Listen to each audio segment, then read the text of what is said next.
All right, man. Looks like we got them 5 takes out the way. We all know how the older generation feels about Michael Jordan. I mean, saw him play, and saw him win all those rings and everything. But the younger generation recently, they've been looking at LeBron James like he's got the crown and everything. And I mean, that is King James, but they're looking at him as the GOAT now. And I think The Last Dance might have changed their minds. What you think? No, man. I'm gonna give you reasons why I think this is the worst take. This is the worst take for you, and it has nothing to do with saying or ranking MJ number one, because I personally have MJ number one too. I have LeBron right behind him. I have LeBron really close. So it has Right. nothing to do with people, ranking MJ. But I don't think this Last Dance, these past 5 weeks, 10 episodes, really cemented his goatness for the younger generation. The reason I Goatness. don't That's a good word right there. Goatness. goatness, yeah, made it up on the spot. I don't believe the reason I don't believe it solidified anything is because with the younger generation, I'll say below 33, 34, around there. All right, but mainly younger, mainly a little Right. younger. In the social media era, and we're watching modern day basketball. We have live basketball. Well, not right now, but we're in the moment. We have present day Right. basketball. So it's very easy to, and now with social media and with all these shows with comparing and debating, right? We have all those a lot from all these shows comparing, debating who's this, who's that.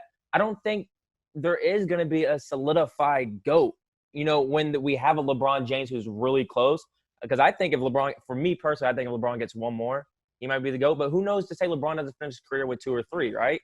It could happen. He's on with a good organization, good team.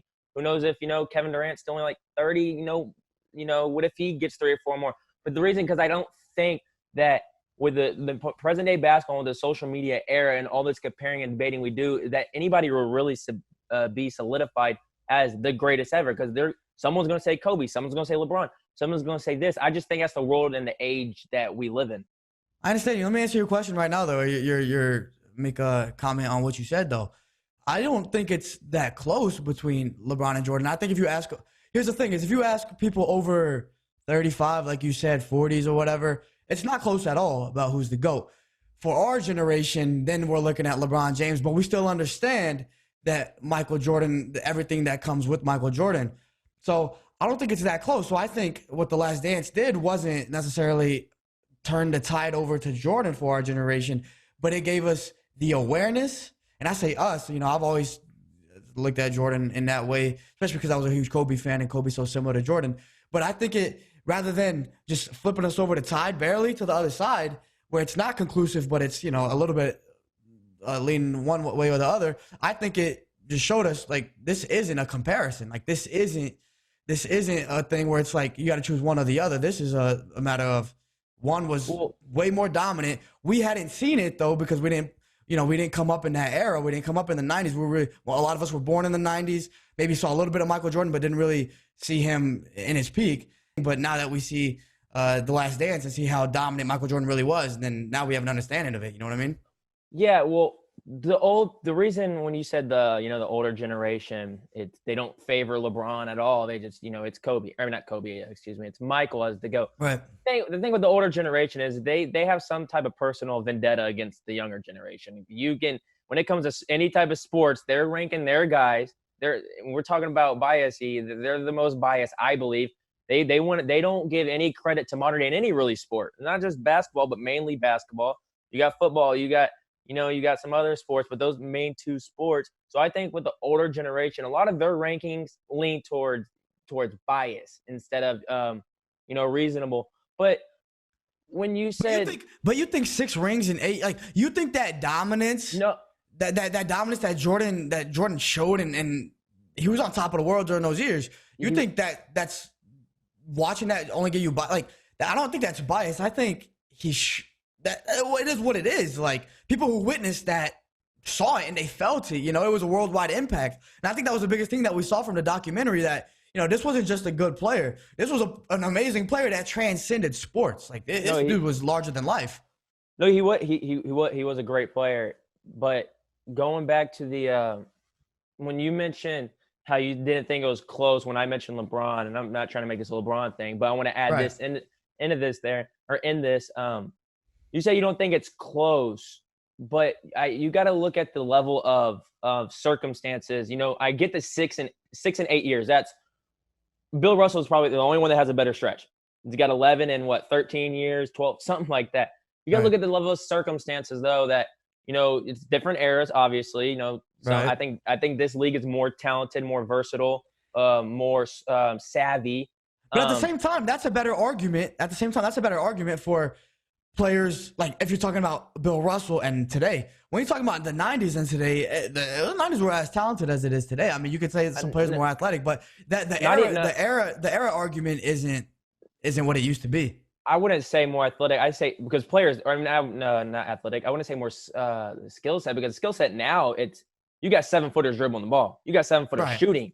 You got 7-footers crossing over people. Like look at Porzingis is 7'3", he can hit a crossover. I'm not saying he's the best player by any means, but you don't see that. Kevin Durant. So I think the skill set is a lot harder to guard nowadays. And I want to mention this.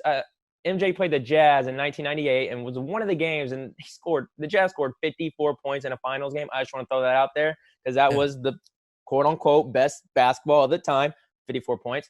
But going back to the original point, like I said, I'm not disagreeing with anybody who ranks MJ number 1. Or if you don't think LeBron's even close, or if you don't think LeBron's number 2, I'm not arguing that right now in this discussion. But I just don't think this Last Dance cemented anything, because he did have the dominance. He did. But I think nowadays younger players see this offensive skill sets, the more athletic players, the difference of game, the savviness, and the finesse on the game nowadays, and how it might be a little more difficult. And the players teaming up, we might not see a guy get 6 rings.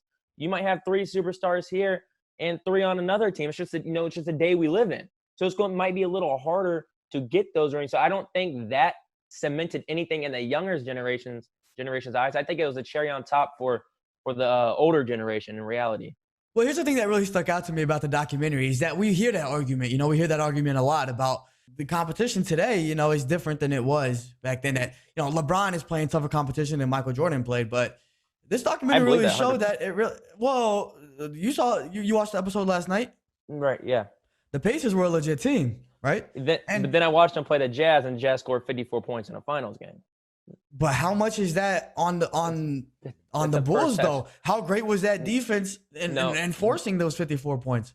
A lot of those are missed shots. You don't. I've seen the San Antonio Spurs beat the Heat by 35 when LeBron was in his peak in the finals. Beating a team by 35 is different, but if you can't score, if you're scoring 50 points, it's a second quarter score nowadays at 54 points. I get the game was different, but what are you doing? That's like JV basketball. And also to your yeah, I mean, look, I got nothing to say about the scoring output, but as far as players teaming up and everything, look, dude, we got players teaming up today, but just because free agency wasn't the same in the 80s or 90s doesn't mean that teams weren't stacked. Last time I checked, Magic played with Kareem, right? Last time I checked, John Stockton and Karl Malone are 2 top 20 players of all time, and they played on the same team. I mean, we saw it all over the place, you know what I mean? And with a team like the Pacers, maybe they didn't have one top 20 player. I mean, think what you want about Reggie Miller, but the cohesiveness of that team, how they played so well together, how strong they were. The Pistons, another team, were extremely stacked as far as talent went together. Larry Bird and Kevin McHale. So I don't really believe in the teams, just because free agency was different back then than it was now, and players weren't necessarily demanding trades and everything like that. I don't see today teams are better or more stacked and tougher to play against. I'll say this. I think the players nowadays are more. It's not just top heavy. I think it's more well-rounded. I think your 8th and 9th and 10th guy is better than back then your 8th and 9th, 10th guy, because what they can just do specifically offensively. Then it might not be the best defender and that ball handler. That might be why they're not on the court. They might be undersized, but I think their skill set and their package is more advanced. Obviously, I mean, it's just the way basketball, has grown. So I think teams are more well-rounded. Maybe I should say put that a little better. But yeah, I mean, my point stands on. I don't think this cemented his legacy in the younger generation's eyes by any means, because of the circumstances we are in. And I'm gonna leave mine at that. And That's where I think it's your worst take, and it's not the worst take, like I said, because you have them number one as the GOAT. That's not why it's the worst take. I'm not arguing that, but the reasons why that we're in an era of different. It's it's difference. We have social media. It's a lot of comparing and debating. So I don't think that cemented his GOAT status in anybody's eyes, quite frankly, besides or the younger generation. Right, the younger generation. But one thing's for sure about what you said, man. The younger generation is as stubborn as it gets, especially when it comes like with social media and everything. Yeah. It is what it is. But you could talk behind a screen, so people speak more freely, right? Exactly. So it's we can get an argument. I'm not scared to do it. I'll get an argument because it's your thumbs typing, it's not your voice. Well, we'll see how LeBron further pushes their point in the next few years. So if he can get a couple more rings, then 100%. But at the Last Dance, at least push the narrative a little bit. Maybe didn't completely change their minds on that.